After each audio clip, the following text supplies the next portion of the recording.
You brought up Brandon Cooks, which is perfect. Every year, nobody wants Brandon Cooks. And every year, Brandon Cooks finishes inside the top 20. And we're doing it again that way. People are doing it again this year. Brandon Cooks right now, wide receiver 22 or 23, depending on where you're looking. You even mentioned it. Behind DK Metcalf, behind Mike Williams, behind Waddle, where he's there with Robinson and others. But why?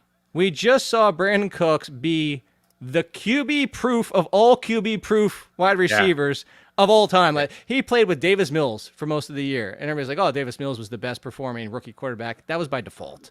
And Brandon Cooks still went out there because it's volume, and it's Brandon Cooks, number 2. That's all I care about. And sadly, because if anybody didn't see the news, John Mechie has leukemia. Treatable. Yeah. Sounds like he should be okay. Very similar to Roman Reigns if you follow wrestling.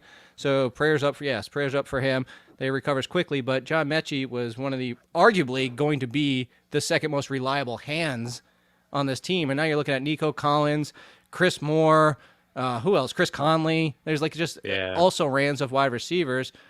Why isn't Brandon Cooks top 20 again? Why does nobody want Brandon Cooks?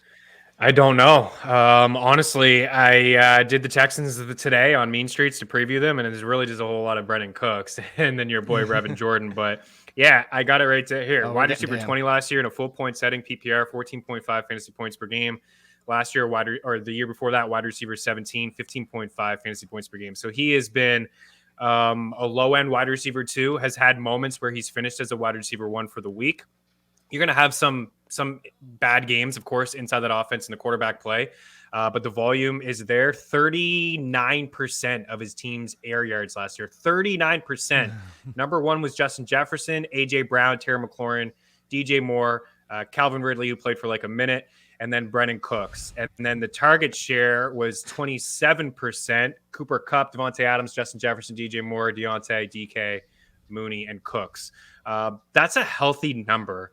To get almost half of your team's air yards at 40% and to get a 28% target share, those are really, really healthy numbers. He proved it to us last year, to your point, with Davis Mills. So there's a connection there. They didn't, prayers up, of course, for Mechie, but there's nobody else inside this offense that's really going to take control of that. So you don't need to talk about, can he handle top coverage? We've already seen it. I don't know, man. It's not just fantasy players that don't want him. Teams don't want him either. The Pats don't want him. The Rams didn't want him. The Saints didn't want him. He's been traded for multiple first-round picks. He's a good wide receiver, and Maybe he's playing too much Fortnite in the locker room. Maybe he needs in his contract less Fortnite in the locker room. I don't know. But for where he's going, and you just rattled it off, that's fine. High stakes, you're talking about high stakes. You're talking about best ball. You're talking about sharp people spending their money. And I don't want to downplay anybody playing fantasy football. I'll say myself. I'm going to play with 11 other people in my home league. I view them all as sharp people. They're not going to drop Brandon Cooks as wide receiver 22, 24, 25. He's going to fall to wide receiver 27, 28, 29. He's got Houston next to his name, and they don't want a piece of him. So you can actually get this guy as your wide receiver 3. Wouldn't be shocked if you can get him as your wide receiver 4.